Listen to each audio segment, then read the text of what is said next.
Nous vous remercions de nous accorder un interview pour donc la chaîne que les jeunes veulent mettre en place.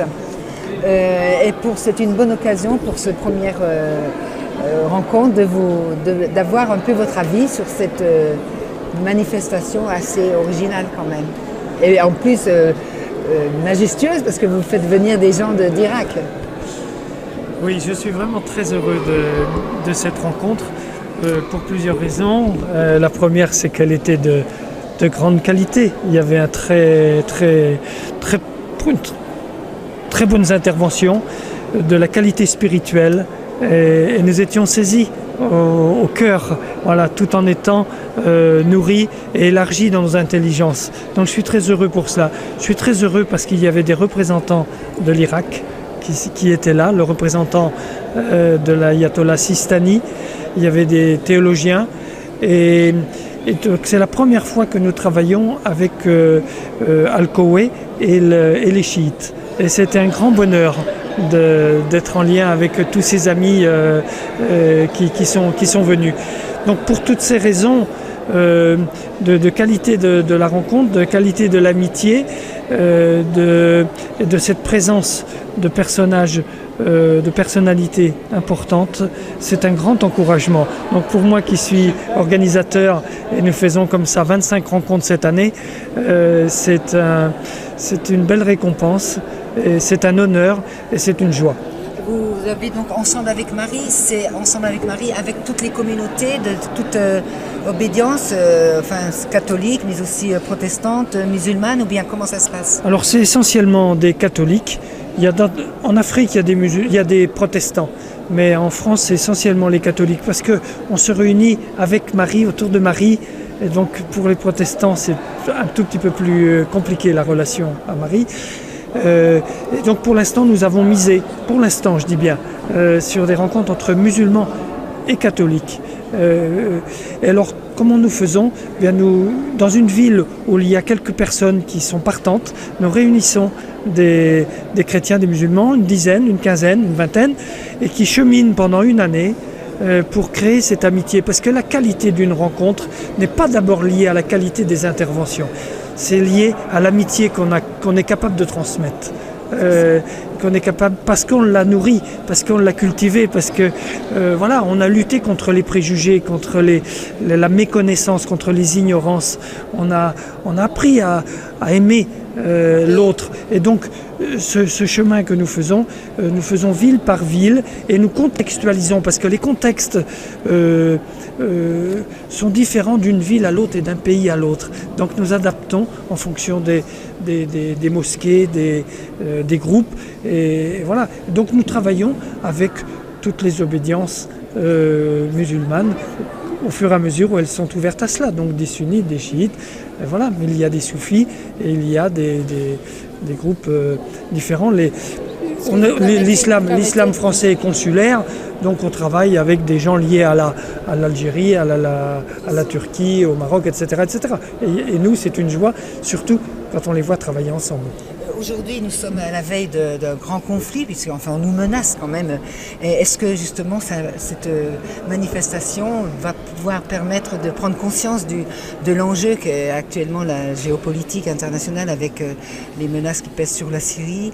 Et Ensemble avec Marie, on peut prier Marie pour la paix. C'est ce que vous avez voulu dire aussi, non? On doit prier pour Marie. Marie est la reine de la paix. On doit prier pour Marie. Et il faut des réponses à un autre niveau que les réponses de violence. La guerre, le bombardement, est-ce que c'est la réponse? Est-ce que c'est ça qu'il faut faire?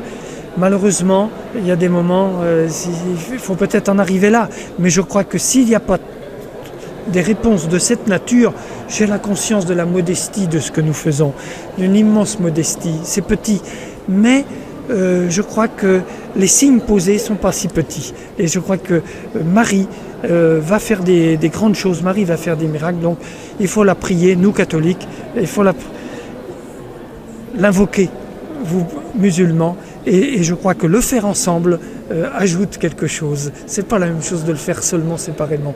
Donc être ensemble pour prier, je ne sais pas si nous prions ensemble, je ne crois pas que nous prions ensemble, mais nous sommes ensemble pour prier. Et ça, c'est fondamental. Et c'est exactement le message qu'a voulu d'ailleurs donner à Notre-Dame de Fatima, la Dame Blanche, qui demandait aux enfants de prier, parce qu'il y avait la veille de la guerre mondiale, la fin de la guerre mondiale, et elle demandait aussi de demander pardon.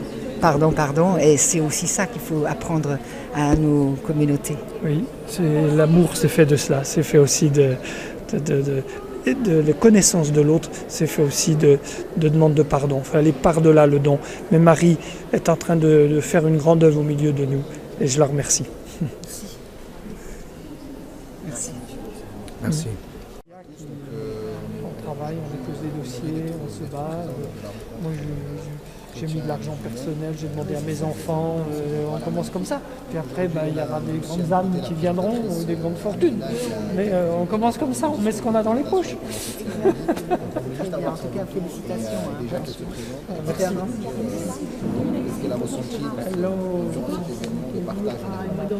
Alors, je m'appelle Amrina Deramsileda. Je fréquente le centre Merfil et Zeynab dans le nord de l'Île-de-France. Cet événement, cette rencontre entre chrétiens et musulmans, pour moi, c'est une grande première. Je sais que ça se fait beaucoup en Angleterre et à d'autres endroits, mais ici en France, j'ai appris que ça se faisait déjà, mais pour moi, c'était une grande première pour moi. Et en plus, on m'a demandé d'être la présentatrice, alors c'était un grand honneur pour moi. Et franchement, j'ai été agréablement surprise, j'étais ébahie, je ne m'attendais pas du tout à ça. Et c'était très émouvant. Surtout, mon amie ici présente m'a dit que lors de l'invocation commune, une Française qui était à côté d'elle, une chrétienne, lui a tenu la main. Franchement, c'était juste magnifique. Et je suis très fière d'avoir pu présenter cette chose, cet événement, et je suis très contente d'y avoir participé.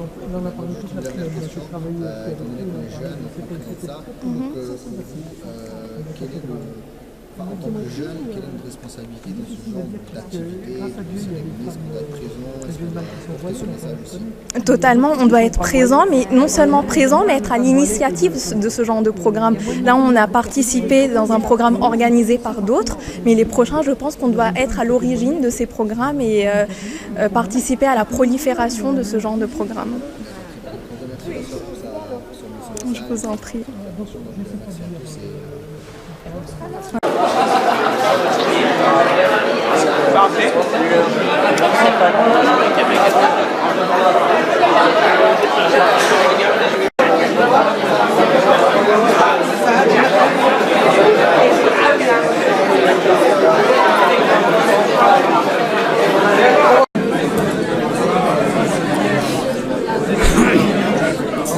Bonsoir à tous,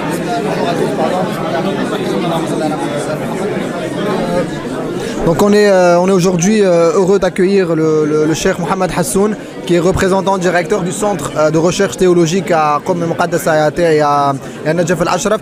Donc on a voulu juste lui poser une question, c'est-à-dire son conseil pour la communauté Madagascar qui vit à Madagascar, la communauté chiite là-bas qui sont loin des lieux saints de Ahl al-Bayt. Donc un conseil pour eux, pour cette communauté-là. Donc شيخنا سؤال هو ما هو نصيحتكم لأتباع أهل البيت المقيمين بمدغشقر البعيدين عن المراقد أهل البيت، فشنو نصيحتكم لهم؟ بسم الله الرحمن الرحيم. السلام عليكم جميعا ورحمة الله وبركاته.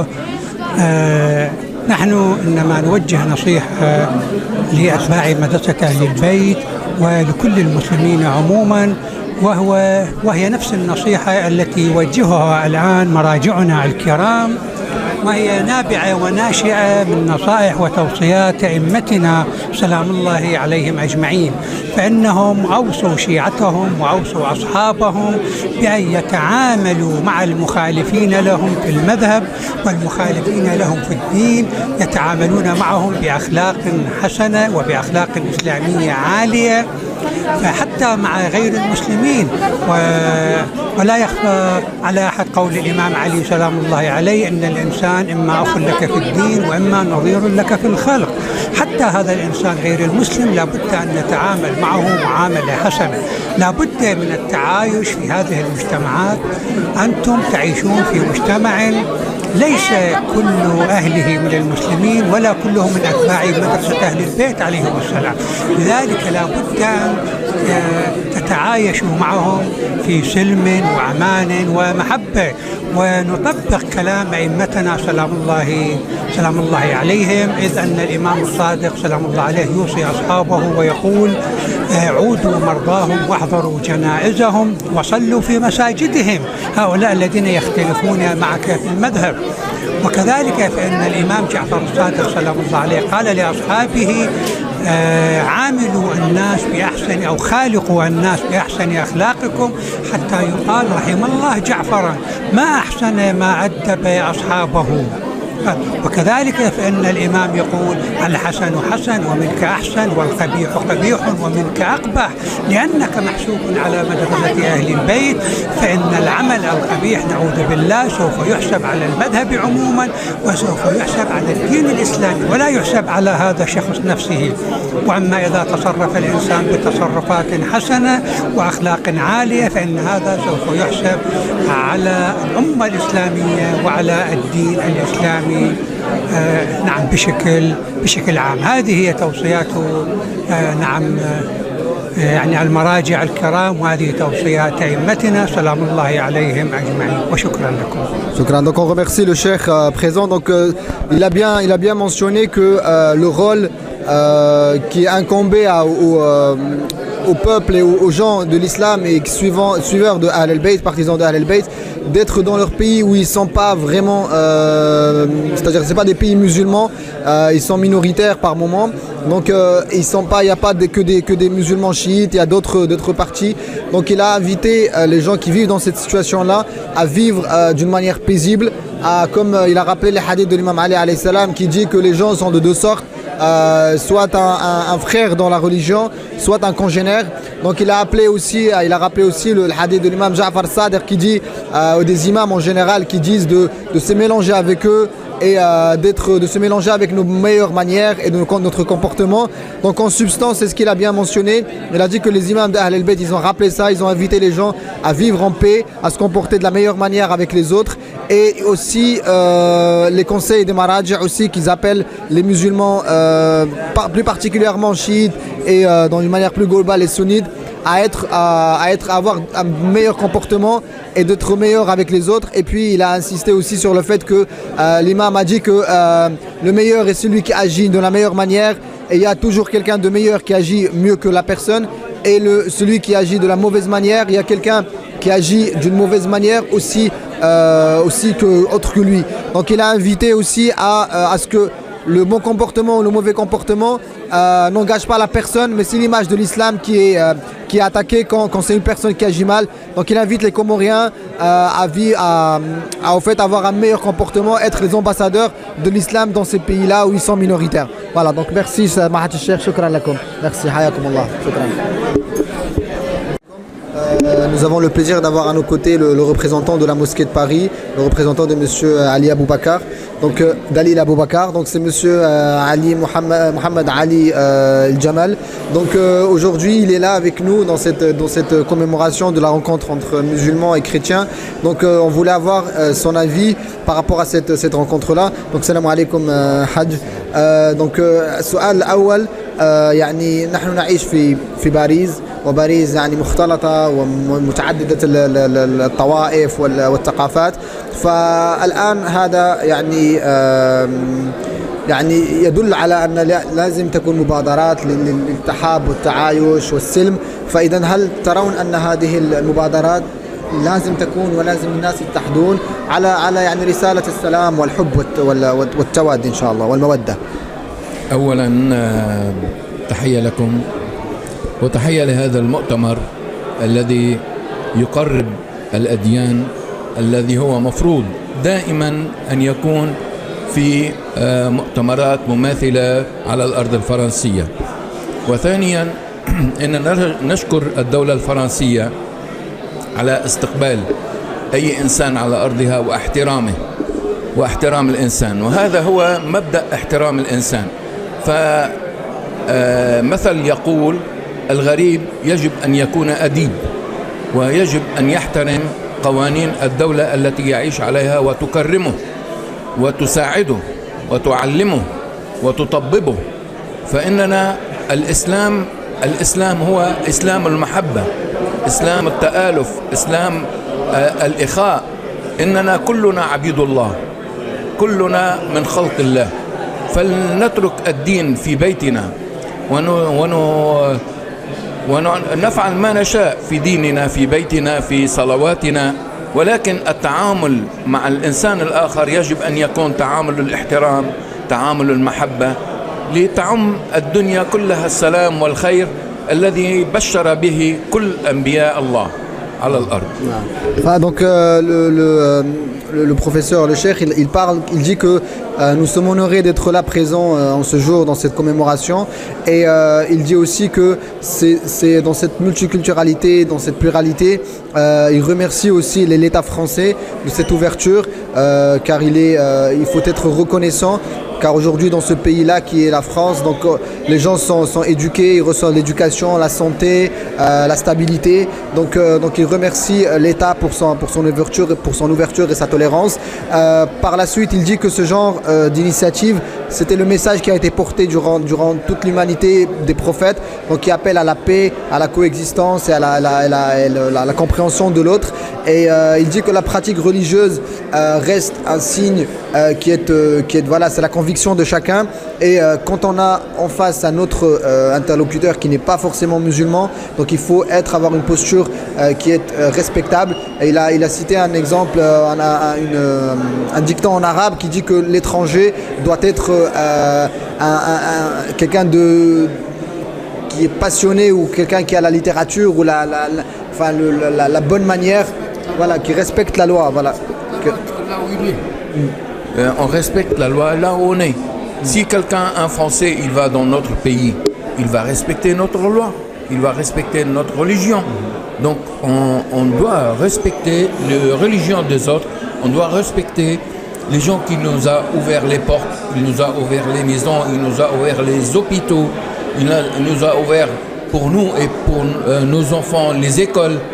Donc il faut récompenser ça avec le remerciement pour chaque personne qui donne des aides à un étranger ou à un citoyen, il faut le remercier.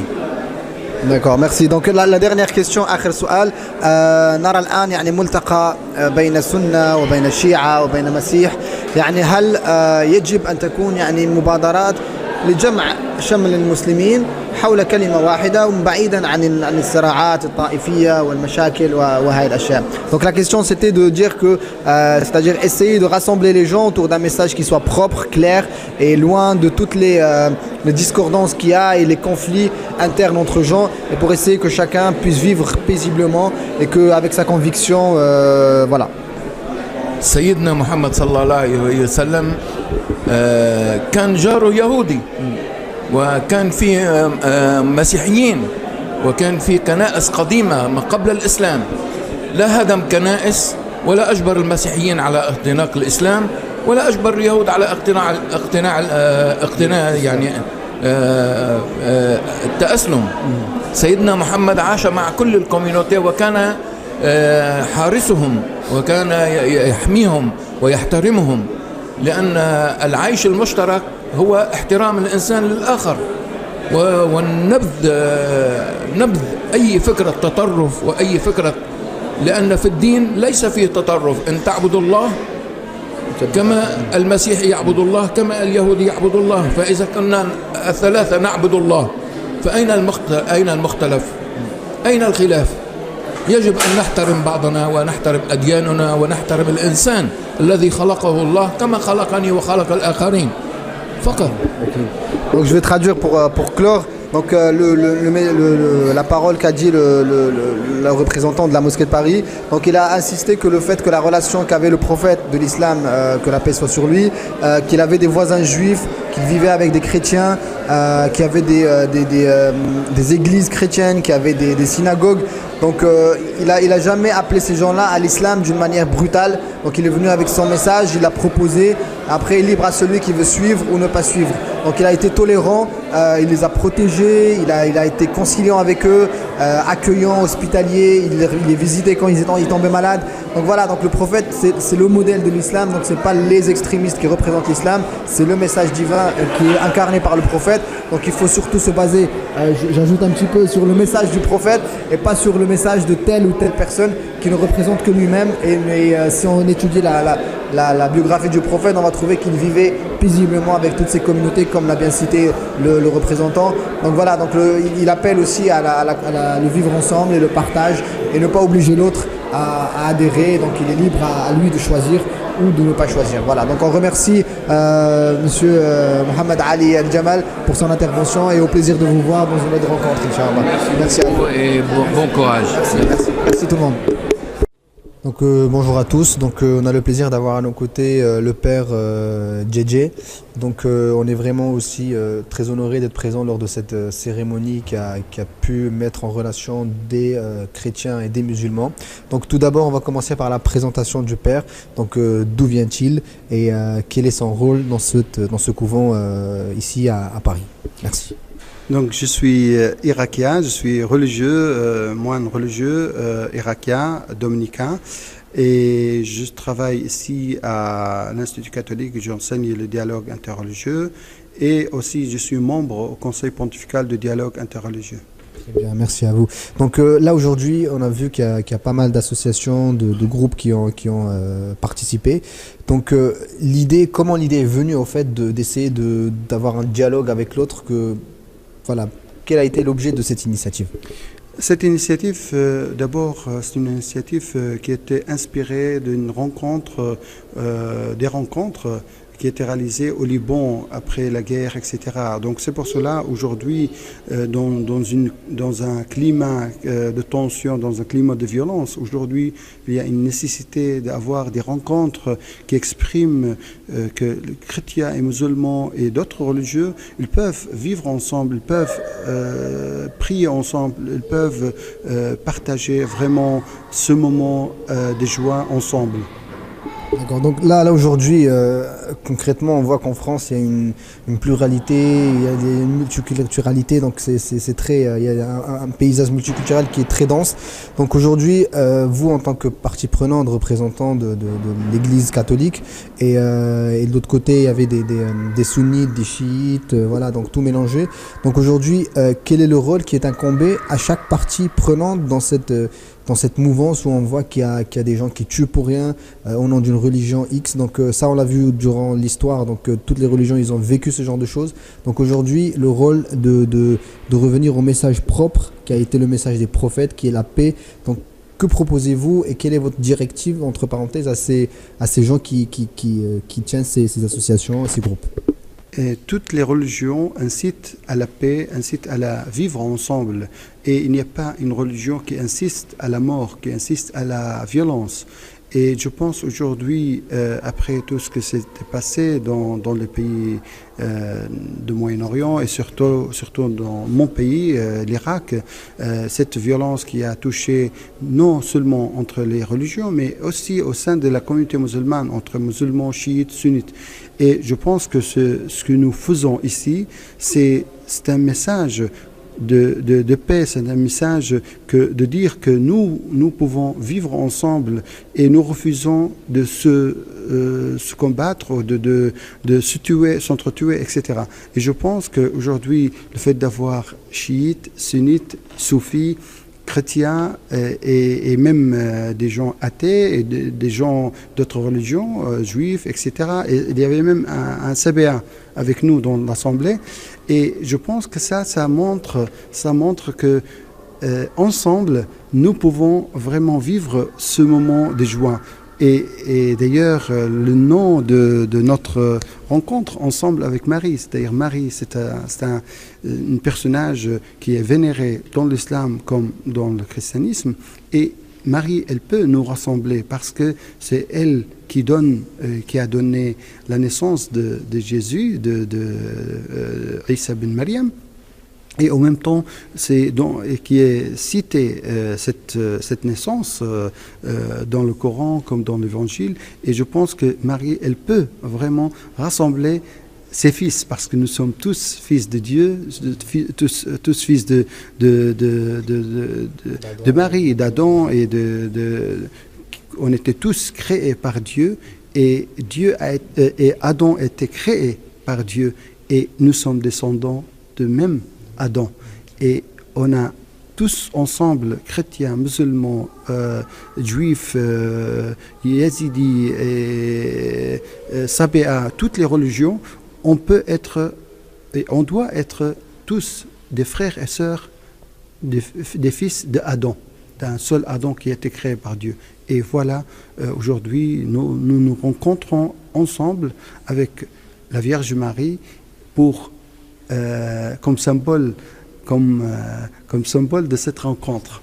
Très bien. Donc juste une dernière question, est-ce que vous avez, quel est vos projets par exemple dans l'avenir? Est-ce qu'il y a d'autres rencontres qui sont programmées? Est-ce qu'il y a des initiatives qui vont permettre de rassembler encore des gens dans un message de paix, d'amour et de tolérance? Je pense que c'est un travail continu, c'est pas un travail d'une seule fois. Nous espérons de faire des rencontres dans les mois prochains ou dans l'année prochaine, et ça c'est très important. Moi je pense qu'aujourd'hui c'est pas seulement cette rencontre, il y a beaucoup de rencontres, par exemple l'association Ephésien qui organise pas mal de rencontres, elle fait beaucoup de rencontres au niveau de la France et en Afrique, etc. Et je pense qu'il faut tous ensemble œuvrer et travailler pour vraiment pouvoir œuvrer pour le bien, pour le message de paix, parce que quand il y a une rassemblement comme ça ensemble, c'est un message très fort pour ceux qui n'aiment pas avoir la paix, ceux qui n'aiment pas la vie. Et si cette rencontre exprime bien, nous aimons, nous voulons vivre en paix, nous voulons vivre en harmonie ensemble comme frères et sœurs. Très bien. Donc on remercie le père JJ pour cette interview, donc dans l'espoir de vous rencontrer une autre fois dans un autre événement. Donc on vous remercie chaleureusement et merci de votre accueil aujourd'hui. Merci à vous. Merci à vous. Merci. Bonne journée. Merci.